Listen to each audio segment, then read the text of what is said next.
दूसरे रोज 6 बजे अरुण के फ्लैट पर मुलाकात तय हो गई। दोपहर के बाद मेरे ऑफिस में बकौल वर्मा साहब एक मीटिंग होने वाली थी। कुछ पता नहीं था कि वो कब तक चले। मैंने सुजाता को फोन करके बता दिया कि अरुण से मेरी बात तय हो गई है और मैं कल शाम को उसके फ्लैट पर मामला तय करने जा रहा हूँ। सुजाता ने घबराई हुई आवाज में कहा कि मैं उसके फ्लैट पर न जाऊं। मैंने उसे तसल्ली देते हुए कहा, तुम चिंता क्यों करती हो, भगवान हमारे साथ है। दूसरे रोज मैं दफ्तर में काफी मसरूफ रहा। गुजरात में मुस्लिम कुश फसादात और आसाम में बांग्लादेशी चकमा कबीले के लोगों के गैर कानूनी दाखिले की फाइलों पर अपने रिमार्क्स लिखते लिखते दोपहर हो गई। तिवाड़ी के साथ जल्दी जल्दी भोजन किया और काम में जुट गए। इतने में डायरेक्टर वर्मा साहब का फोन आया कि मेरे कमरे में आ जाओ, मीटिंग शुरू होने वाली है। मेरा दिल थोड़ा सा धड़का। डायरेक्टर इंटेलिजेंस ब्यूरो वर्मा साहब के कमरे का दरवाजा बंद था और बाहर उनका चपड़ासी जैसे पहरा दे रहा था। मुझे देखकर उसने दरवाजा खोल दिया। कमरे में वर्मा साहब की बड़ी मेज के गिर्द 5 खद्दर पोश पक्की उम्र के ऑफिसर बड़ी राजदारी से गुफ्तगू कर रहे थे।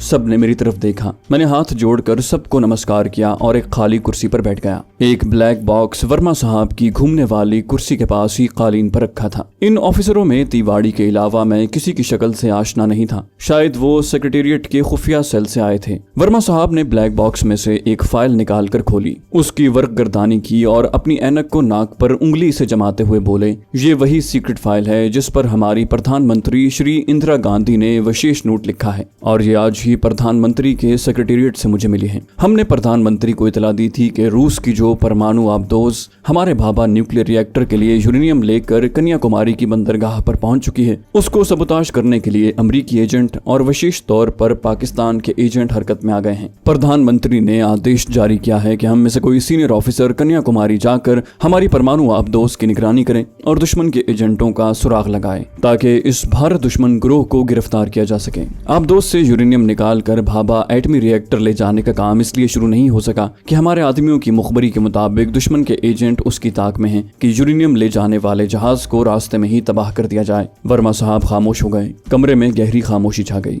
एक और खद्दर पोश ऑफिसर ने पूछा कि हमारे पास ऐसा कौन सा सीनियर ऑफिसर है जो कि हम कन्याकुमारी भेज सकते हैं। वर्मा साहब ने उंगली से मेरी तरफ इशारा किया और बोले, कैप्टन मेहता अगरचे सीनियर नहीं है मगर इन्हें दुश्मन के एजेंटों की मैनूवरिंग का पर्सनल अनुभव यानी एक्सपीरियंस है। मैं इस मिशन के लिए कैप्टन मेहता को रिकमेंड करता हूँ। आपको कोई एतराज तो नहीं? सब चुप थे। तिवाड़ी को मेरी खुशनुदी मतलूब थी।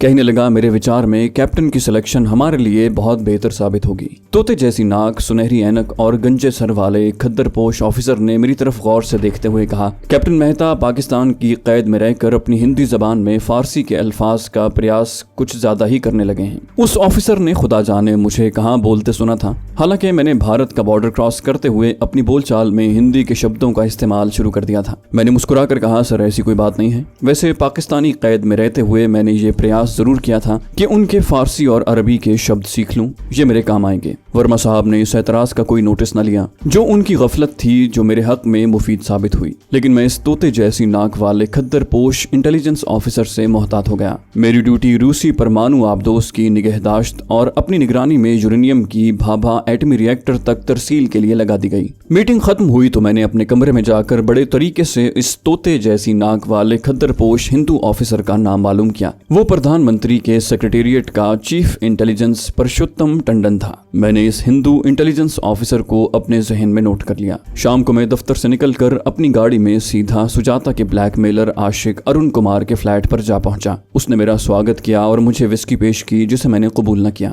ये एक तीखी मूंछों वाला, लंबे कद का, दुबला पतला, बड़ा तेज तर्रार हिंदू नौजवान था। आंखों में हल्के पड़े थे, समर सूट में था और बड़ी आला सिगरेट पी रहा था। पहले तो मुझे उसने पाकिस्तानी कैद से वापस आने पर बधाई दी। मैंने कहा, बेहतर यह है कि हम असल पॉइंट पर आ जाएं। मेरा अंदाजा दुरुस्त निकला। अरुण कुमार ने 10,000 रुपए का मुतालबा कर दिया, जिसके बाद वो सुजाता की तस्वीर और नेगेटिव्स मेरे हवाले करने पर रजामंद हो गया। इस अहमकाना किस्म की झकझक से बचने के लिए ये रकम ज्यादा नहीं थी। मुझे मालूम था कि कम से कम 5,000 रुपए तो मैं सुजाता से वसूल कर लूंगा। मैंने अरुण से 2 रोज बाद रकम लेकर आने का वादा किया और बंगले की तरफ चल पड़ा। बंगले पर आकर मैंने सुजाता को फोन करने की जरूरत महसूस न की। ये बात मैं उससे कल भी कर सकता था। मेरे जहन में तोते जैसी नाक वाले हिंदू chief intelligence officer Purushottam Tandon का चेहरा घूम रहा था। उसकी निगाहें काफी तेज थीं। मुमकिन है उसे मुझ पर शक हो गया हो। बहरहाल उस शख्स के दिल का हाल मालूम करना जरूरी था। उसी रात जब मैं माता जी को प्रणाम करने के बाद अपने कमरे में आकर लेटा तो फोन की घंटी बजी। मैंने सोचा सुजाता होगी होगी। रिसीवर उठाकर हेलो किया ही था कि दूसरी तरफ से किसी ने बड़ी मध्यम आवाज में एक लफ्ज बोला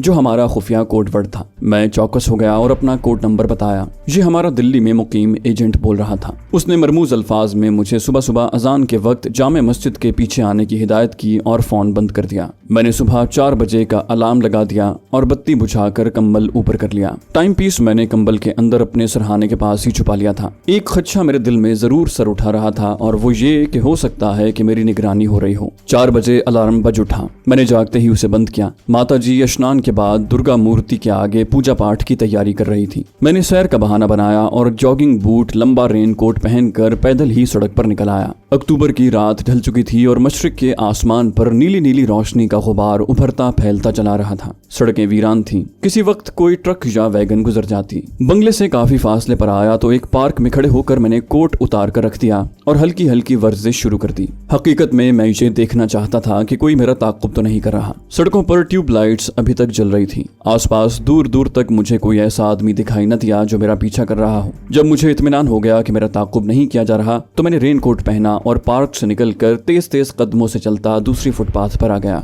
यहाँ से झाड़ियों को उबूर करके एक ज़ेली सड़क के चौक में आ गया। एक रक्षा बड़ी तेजी से मेरे करीब से गुजर गया। मैंने उसे आवाज दी। रक्षा कुछ दूर जाकर रुका, फिर घूमा और मेरे करीब आकर खड़ा हो गया। मैंने देख लिया था कि रक्षा खाली है। मैं लपक कर उसमें घुसा और उसे फतेहपुरी चलने को कहा। खाली सड़कों पर तेजी से दौड़ते हुए रक्षा फतेहपुरी पहुंचा तो मैंने उसे छोड़ दिया। वहां से दूसरा रक्षा पकड़ा और अजान हो रही थी कि मैं जामे मस्जिद की बाएं जानिब पहुंच गया। यहाँ मैंने रक्षा छोड़ दिया और पैदल चलता जामे मस्जिद के अकब में सामने की जानिब जो बाजार है वहाँ एक रेस्तोरां के करीब आकर रुक गया। नौकर रेस्तोरां धो रहे थे। मैंने चाय का पूछा तो लड़का बोला, अभी थोड़ी देर लगेगी चाय बनाने में साहब। मेरी नजरें जामे मस्जिद की अकबी दीवार के साए में अंधेरों को टटोल रही थी, मगर वहाँ कोई नहीं था। मैं रेस्तोरां से हटकर मस्जिद की दीवार के बिल्कुल करीब से होता हुआ चितली कब्र को जाने वाली सड़क पर निकल आया। यहाँ दुकानें बंद थीं। दूर होटलों के थड़े और फर्श धोए जा रहे थे। मैंने कमेटी के नलके के पास एक फकीर को देखा कि फटी हुई गदड़ी ओढ़े बैठा मुंह धो रहा था। उसका रुख बाजार की तरफ था। उस वक्त बाजार खाली था। जब मैं उसके करीब से गुजरा तो उसने मुझे पुकार कर कहा, बाबू चाय के लिए फकीर को कुछ देते जाओ। मैंने उसकी तरफ तवज्जो न दी। मेरा सारा ध्यान अपने एजेंट की तरफ लगा था जो मुझे कहीं नजर नहीं आ रहा था। मुझे महसूस हुआ कि फकीर मेरे पीछे पीछे चला रहा है। मैंने रुक कर पीछे देखा तो फकीर एक ऐसा लफ्ज बोलकर मेरे करीब से गुजर गया कि मैं हक्का बक्का रह गया। उसने अपना खुफिया कोड लफ्ज बोला था जो मुझे पाकिस्तान से चलते वक्त ही बता दिया गया था। चंद कदम चलने के बाद फकीर हरे भरे पीर साहब के मजार के पीछे वाली ग्राउंड में उतर गया। अब मैं उसके ताकुब में था। ग्राउंड में दरख्तों की छांव में अंधेरा था। फकीर एक दरख्त के नीचे बैठ गया। उसने जेब से सिगरेट निकालकर सुलगाई और हक अल्लाह का नारा बुलंद करके सिगरेट का लंबा कश खींचा। मैं एक अकीदतमंद की तरह उसके सामने जाकर बैठ गया और अपना कोड नंबर बताते हुए कहा, बाबा लोग हमारी तरफ भी ध्यान दीजिए, दुनिया ने हमें बड़ा सताया है। ये फकीर अपना एजेंट था। उसके सर के बाल और दाढ़ी बेतरतीबी से बढ़ी हुई थी। हुलिया किसी मजजूब का बना हुआ था। उसने हुक्के की तरह सिगरेट पीते हुए दबी जबान में कहा, मेरे पीछे जो टाली का दरख्त है उसके नीचे सूखे पत्तों की ढेरी में तुम्हें एक पोटली मिलेगी, वो तुम्हारे लिए है। उसके साथ ही ये मजजूब फकीर मुझे बुरा भला कहता बुलंद आवाज में नारा लगाकर उठा और अपनी फटी पुरानी गदड़ी संभालता ग्राउंड में कले की जानिब चला गया। उसके जाने के बाद मैंने दाएं बाएं देखा, कोई आदमी नहीं था। मैं सैर करने के अंदाज में चलता दरख्त के पास आया। वहाँ सूखे पत्तों की ढेरी के पास यूं बैठ गया जैसे सस्ताने लगा हूँ। कोई 3-4 मिनट में वैसे ही बैठा रहा। फिर पत्तों की ढेरी को उठाया तो नीचे एक मैली सी छोटी सी पोटली थी। मैंने उसे उठाकर रेन कोट की जेब में डाला और सैर करने के अंदाज में तेज तेज कदम उठाता रेलवे स्टेशन को जाती सड़क पर निकल आया। अब दिन की सफेदी चारों तरफ फैल गई थी और सड़क पर रिक्शे और बसें गुजरने लगी थी। मैंने एक रिक्शा पकड़ा और रेलवे स्टेशन पर आकर छोड़ दिया। दूसरी सड़क पर आकर एक और रिक्शा पकड़ा और सीधे बंगले की तरफ आ गया। बंगले पर माताजी बहुत परेशान थी। मैंने कहा, सैर करते हुए एक पुराने दोस्त दुबे जी से मिल गया था। उसने बातें करने में देर कर दी। हमारे बंबई के रिश्तेदार चाचू अभी तक सो रहे थे। नौकरानी किचन में सफाई कर रही थी। मैं तेजी से अपने कमरे में घुस गया। गुस्ल खाने में जाकर पोटली खोल कर देखा। उसमें से माचिस के साइज का एक हल्का फुल्का ट्रांसमीटर निकला। नस्वारी रंग के प्लास्टिक का ये ट्रांसमीटर इंतहाई ताकतवर लग रहा था। सुई की तरह का एक छोटा सा एंटीना भी उसमें से निकलता था। उसमें सुर्ख रंग के नन्हे से 2 बटन लगे थे। फ्रीक्वेंसी की सुई निस्फ दायरे में सिर्फ एक लकीर के निशान पर टिकी हुई थी। इस ट्रांसमीटर के साथ कागज का मैला कुचैला टुकड़ा भी निकला। उस पर मरमूज अल्फाज में सिर्फ इतना लिखा था, 11 अक्टूबर को रात 10 बजे तुमसे मुलाकात होगी। जाहिर है कि ये बात इस ट्रांसमीटर पर की जाने वाली थी। 11 अक्टूबर को अभी 7 रोज बाकी थे। मैंने ट्रांसमीटर को अपने पलंग पर तकिए के नीचे रख दिया और दफ्तर जाने की तैयारी करने लगा। साथ ही साथ मैं सोच रहा था कि ट्रांसमीटर को छुपाने के लिए कौन सी जगह हो सकती है। वो इतना छोटा ट्रांसमीटर था कि उसे सफर में भी अपने साथ रख सकता था। कपड़े बदलते हुए मैंने अपने कमरे का जायजा लिया। यूं तो उस कमरे में कई ऐसी जगह थी जहां मैं ट्रांसमीटर को छुपा सकता था, लेकिन कोई भी जगह ऐसी न थी जो तलाशी लेते वक्त सीआईडी वालों की निगाह से बच सकती। मैं इन निगाहों से खूब वाकिफ था। मुझे ट्रांसमीटर बंगले के बाहर किसी जगह छुपाना चाहिए। ये सोचकर मैंने तकिए के नीचे से ट्रांसमीटर निकाल कर अपने कोट की जेब में रख लिया। माताजी मुझे नाश्ते के लिए आवाजें दे रही थी। नाश्ते की मेज पर बम्बई वाले चाचू और उनकी मोटी लालाइन भी बैठी थी। ये लोग धड़ाधड़ पूरियां और भाजी उड़ाए जा रहे थे। मैंने माताजी की बनाई हुई फुल्कियां खाई और कॉफी का प्याला हाथ में लेकर बरामदे से उतरकर बाग में आ गया। बहाना ये किया कि मैं अपने कोट के कॉलर के लिए कोई खूबसूरत फूल तोड़ना चाहता हूँ। बंगले का अकबी लॉन बड़ा मुख्तसर था। साइड पर बाड़ लगी थी। बरामदे के जीने की दोनों जानिब लकड़ी के बड़े बड़े गमलों में पाम के पौधे सुबह की रोशनी में चमक रहे थे। इस किस्म का लकड़ी का एक बड़ा गमला बरामदे के कोने में भी रखा था। उसमें सब्ज चौड़े पत्तों वाला कोई ट्रॉपिकल यानी उस्तवाई पौधा लगा था। मैं उस गमले के करीब गया तो देखा कि एक तरफ गमले के पैंदे को दीमक ने खा लिया था। उसके साथ ही जंगली गुलाब की बेल बाड़ पर चढ़ी हुई थी। मैं गुलाब का सफेद फूल तोड़ने के बहाने गमले के पास बैठ गया। ट्रांसमीटर उस वक्त मेरे दाहिने हाथ में था। कॉफी का प्याला मैंने घास पर रख दिया। मैंने फुर्ती से गमले की लकड़ी को जरा सा पीछे कर दिया और ट्रांसमीटर को गमले के अंदर मिट्टी में दबाकर लकड़ी की पट्टी फिर अपनी जगह पर लगा दी। उसके साथ ही मैंने सफेद गुलाब का फूल तोड़ा और उसे अपने कोट के कॉलर में लगाने लगा। फिर कॉफी का प्याला उठाया और बार बार फूल को देखते हुए बरामदे में आ गया। माला नौकरानी ने दरवाजे से बाहर निकलते हुए मेरे कोट के कॉलर को देखा और मुस्कुराती हुई लॉन वाले नलके की तरफ चली गई। मैं कमरे में माताजी के पास आ गया। उन्होंने भी फूल को देखकर सराहा। मैंने कहा, माताजी ये फूल तो बड़े सुंदर हैं। माताजी ने कहा, पुत्र तुमने अपने हाथों से तो ये जंगली बेल लगाई थी। मैं गुनगुनाता हुआ किचन की तरफ गया। प्याला मेज पर रखा, हाथ धोकर रुमाल से पूंछे और अपने कमरे से ब्रीफकेस उठाकर राम राम करता हुआ बाहर खड़ी अपनी एम्बेसडर गाड़ी की तरफ बढ़ा। अभी दफ्तर जाकर बैठा था कि सुजाता का फोन आ गया। कुदरती तौर पर उसे तशवीश थी कि शाम मैंने अरुण कुमार से क्या बात की है। मैंने सुजाता को बता दिया कि मामला महज 15,000 की रकम का है। तुम फिक्र मत करो, मैं परसों उसे रुपयों का बंदोबस्त करके तुम्हारी तस्वीरें और नेगेटिव्स हासिल कर लूंगा। सुजाता ने बड़ी आजिजी से पूछा कि मैं इतनी रकम का इंतजाम कहाँ से करूंगा।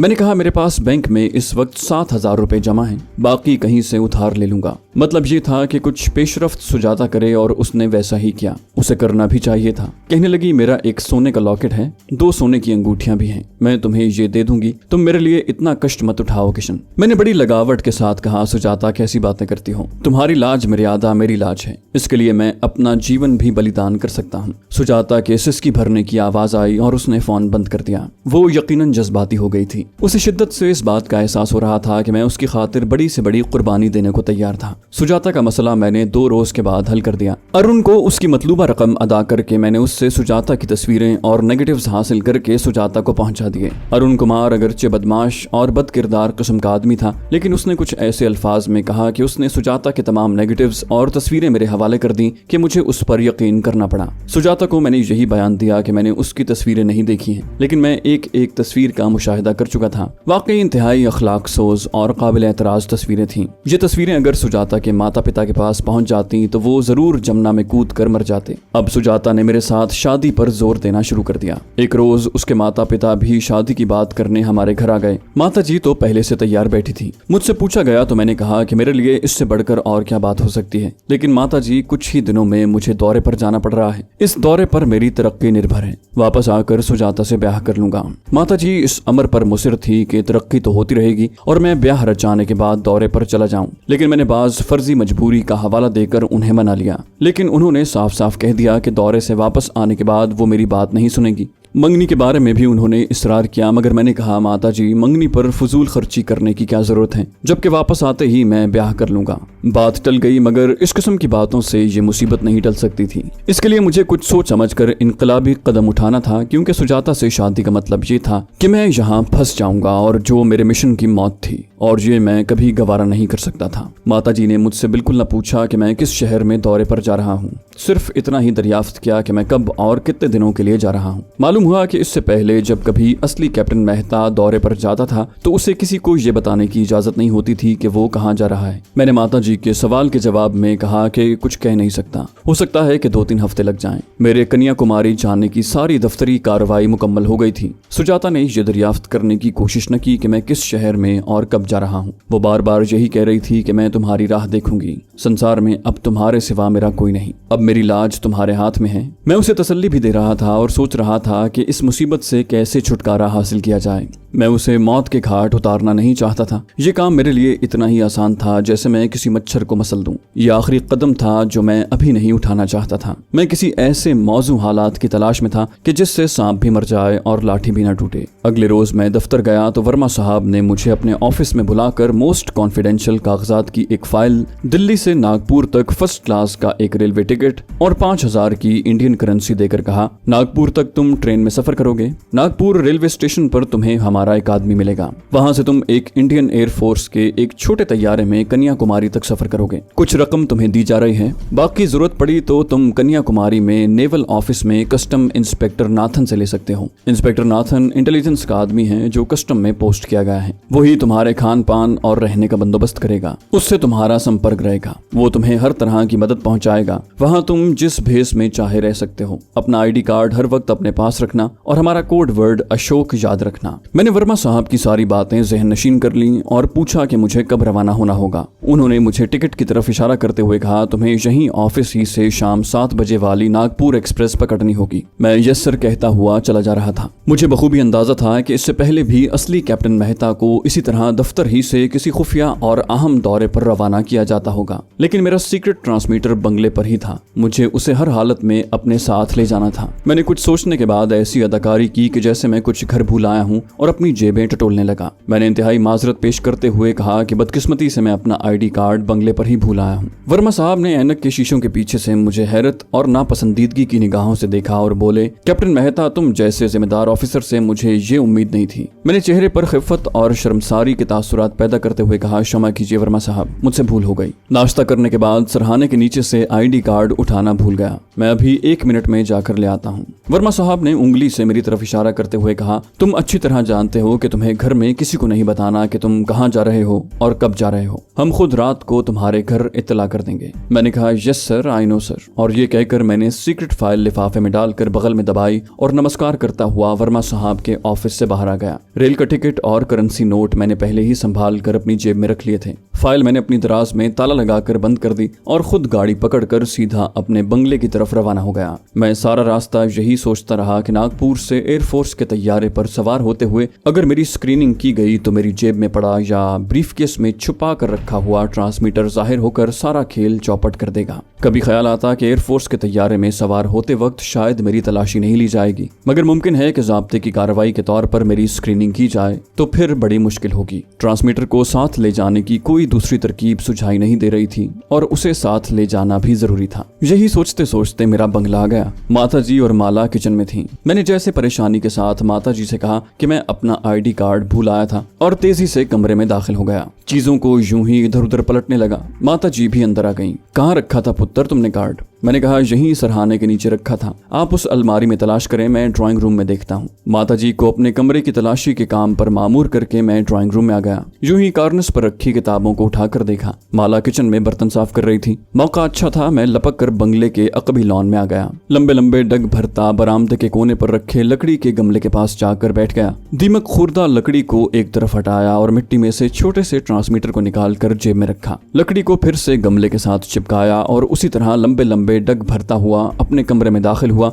तो देखा कि भोली भाली माताजी मेरी अलमारी में से किताबें निकाल कर देख रही थी। मैंने जाते ही खुश होकर कहा, मिल गया कार्ड माताजी, बाहर वाली कार्नस पर पड़ा था। अच्छा माताजी, मैं जाता हूँ। मैं तेजी से बंगले से निकलकर अपनी गाड़ी में सवार हुआ और दफ्तर की तरफ चल पड़ा। रास्ते में एक निस्बतन वीरान जगह पर गाड़ी खड़ी करके मैंने ट्रांसमीटर को साफ करके कोट की अंदर वाली जेब में रख लिया। फिर बाहर निकलकर गाड़ी का बोनट उठाकर इंजन देखने लगा। यूं जाहिर किया जैसे गाड़ी में कोई नक्स पैदा हो गया था, जिसकी वजह से मुझे गाड़ी खड़ी करनी पड़ी। चंद सेकंड के बाद मैंने बोनट बंद कर दिया, रुमाल से हाथ साफ किए और गाड़ी स्टार्ट कर दी। दफ्तर में आते ही मैंने वर्मा साहब को फोन पर बता दिया कि मैं ID कार्ड ले आया हूँ। उन्होंने कहा कि 4 बजे मेरे कमरे में आ जाना। मैंने यस सर कहा और फोन बंद हो गया। शायद वर्मा साहब मुझे मेरे खुसूसी मिशन पर रवाना करने से पहले जरूरी ब्रीफिंग देना चाहते थे। मुझे क्या एतराज हो सकता था, मगर ट्रांसमीटर की वजह से दिल को एक तशवीश सी लगी हुई थी। मैंने उसे अपने कोट की जेब में ही रखा हुआ था। मैं इसकी दराज या अलमारी में रखने का खतरा मोल नहीं ले सकता था। खुदा खुदा करके शाम के 4 बजे मैं वर्मा साहब के ऑफिस में आ गया।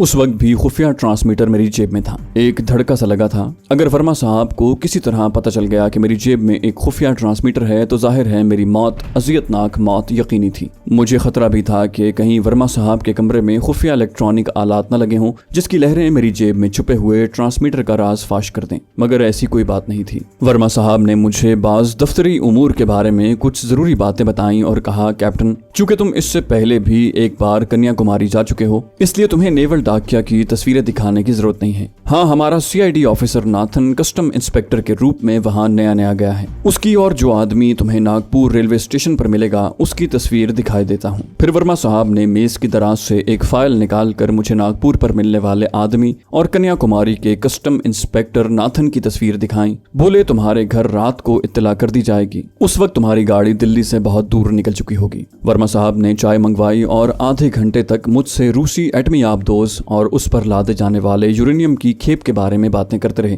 कहने लगे, यूरेनियम की मात्रा ज्यादा नहीं है, यही कोई 2 किलोग्राम होगी, मगर वो स्टेट बैंक ऑफ इंडिया के खजाने से ज्यादा कीमती है। तुम्हें तो मालूम ही है कि पाकिस्तान में भी एटम बम बनाने के प्रयास हो रहे हैं, इसलिए हमारे लिए अवश्य हो गया है कि हम भी जितनी जल्दी हो सके परमाणु बम बना डालें। हमारे पास यूरेनियम की कमी थी जिसे हमारे दोस्त रूस ने पूरा कर दिया है। मैंने यूं ही कुरेदने के ख्याल से सवाल किया, सर, क्या हम परमाणु आबदोज के वसीले से ही यूरेनियम गुजरात के साहिल तक नहीं पहुंचा सकते? वहां से भाभा एटमी रिएक्टर तक ज्यादा फासला नहीं है। वर्मा साहब मुस्कुराए और कहने लगे, इन बातों का तुम्हें ज्ञान होना चाहिए कैप्टन मेहता के काठियावाड़ पाकिस्तान की सरहद से ज्यादा दूर नहीं है। वहाँ सबोताज का ज्यादा खतरा है। हम तो कन्याकुमारी में भी यूरेनियम को उस वक्त तक आबदोज से निकाल कर एरोप्लेन पर नहीं ले जा रहे जब तक कि हमें अपनी इंटेलिजेंस की जानिब से ऑल क्लियर यानी सब अच्छा है का सिग्नल नहीं मिल जाता। इसलिए तो खास तौर पर तुम्हें वहाँ भेजा जा रहा है। वर्मा साहब ने खास तौर पर मुझे हिदायत की कि मुझे कन्याकुमारी पहुंचते ही अपने तौर पर और अपनी मर्जी के मुताबिक इलाके में पाकिस्तानी सलोनी या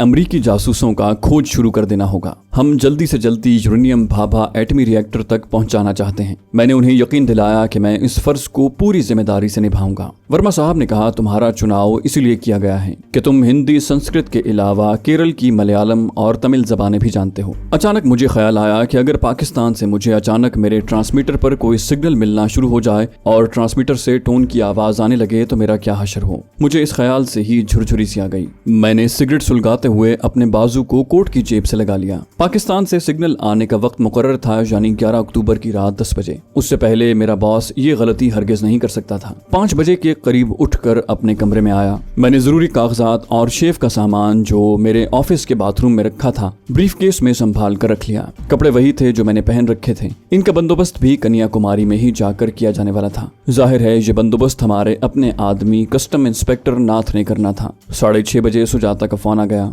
मुझे 4:30 बजे के बाद किसी का फोन सुनने की इजाजत नहीं थी। मेरे स्टेनो मुकुंद लाल ने फोन उठाया और कह दिया कि मैं जरूरी मीटिंग में बैठा हूँ। बाद में उसने बताया कि सुजाता का फोन था। मैं हूँ कहता हुआ उठा। ब्रीफकेस को एक बार फिर खोल कर देखा। तमाम कागजात चेक किए। बटवा खोलकर अपने इंडियन इंटेलिजेंस वाले ID कार्ड को देखा। इतने में वर्मा साहब अपने कमरे से निकलकर मेरे पास आ गए। Captain, good luck. फिर मेरे कान के करीब मुंह लाकर बोले, ये तुम्हारा सौभाग्य है कि तुम प्रधानमंत्री के खास मिशन पर जा रहे हो। मैंने तुम्हें अपना सीक्रेट फोन नंबर दे दिया है। तुम जब चाहो जहां से चाहो मेरे साथ संपर्क कायम कर सकते हो। तुम्हारी गाड़ी तुम्हारे घर पहुंचा दी जाएगी और माता को इत्तला भी मिल जाएगी। ठीक है, गुड लक कैप्टन। वर्मा साहब ने गर्मजोशी से हाथ मिलाया। दफ्तर के बरामदे के साथ ही ऑफिस वैगन तैयार खड़ी थी। मैं वैगन की तरफ बढ़ा तो वर्मा साहब ने अचानक कहा, कैप्टन, एक बार फिर अपनी चीजें चेक कर लो और हाँ, कोट पतलून की जेबें भी देख लो। कहीं दुश्मन के किसी एजेंट ने तुम्हारी जेब में कोई पेंसिल बम न रख दिया हो। मैंने मुस्कुराते हुए कहा, सर, मैंने पूरी चेकिंग कर ली है। वर्मा साहब मेरे करीब आ गए। कैप्टन, एक बार फिर चेक कर लो। लाओ, मैं तुम्हारा कोट चेक करता हूँ। एक बार तो मेरे पांव तले की जमीन निकल गई। मेरे कोट की जेब में माचिस साइज का ट्रांसमीटर खामोश एटम बम की तरह उस वक्त मेरे पास मौजूद था। मैंने फौरन अपनी जेबों को टटोला और कहा, सर मेरी जेब में कोई ऐसी शय नहीं है, शुक्रिया। और मैं तेजी से कदम उठाता हुआ वैगन के पास आ गया। गर्दन मोड़कर वर्मा साहब को नमस्कार किया। उन्होंने गुड लक कहा और चंद लम्हों में वैगन दफ्तर से बाहर निकलकर दिल्ली रेलवे स्टेशन की तरफ दौड़ी जा रही थी। तो दोस्तों, ये थी हमारी आज की एपिसोड। उम्मीद करते हैं आपको हमारी कहानी पसंद आई होगी। जाने से पहले इस वीडियो को लाइक कीजिए और शेयर करना मत भूलिए। कमेंट करके हमें बताइए कि आपको हमारी वीडियो कैसी लगी। और अगर अभी तक आपने इस चैनल को सब्सक्राइब नहीं किया तो इसे सब्सक्राइब कीजिए और बेल आइकन दबाकर ऑल नोटिफिकेशंस ऑन कर लीजिए।